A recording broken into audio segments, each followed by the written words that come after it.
பெற்றவரே வாழ்க. ஆண்டவர் உம்மோடு இருக்கிறார்.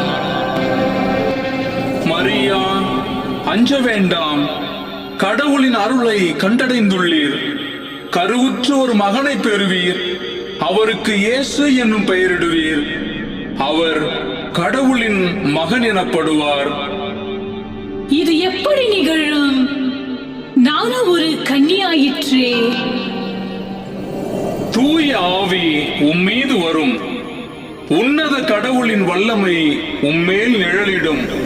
ஆதலால் உம்மிடம் பிறக்கப் போகும் குழந்தை தூயது. அக்குழந்தை இறைமகன் எனப்படும். கருவுரை இயலாது என்று சொல்லப்பட்ட உம் உறவினராகிய எலிசபெத்துக்கு இது 6ஆம் மாதம். ஏனெனில் கடவுளால் இயலாதது ஒன்றுமில்லை. இதோ நான் ஆண்டவரின் அடிமை. உன் சொற்படியே எனக்கு ஆகட்டும்.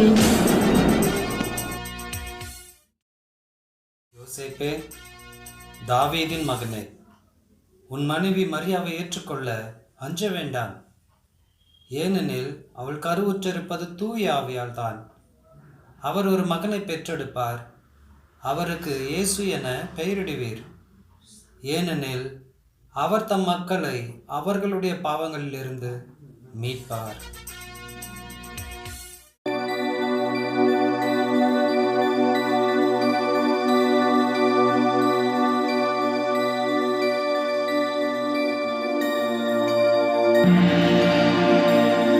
எலிசபெத், மிக்க மகிழ்ச்சி.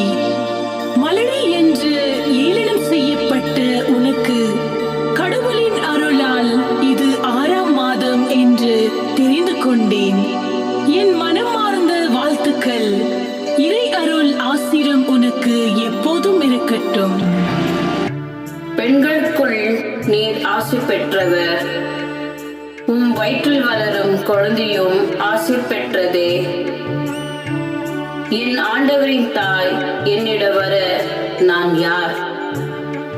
உம் வாழ்த்துரை என் காதில் விழுந்து என் வயிற்றில் உள்ள குழந்தை பேர் வகையால் துளியது.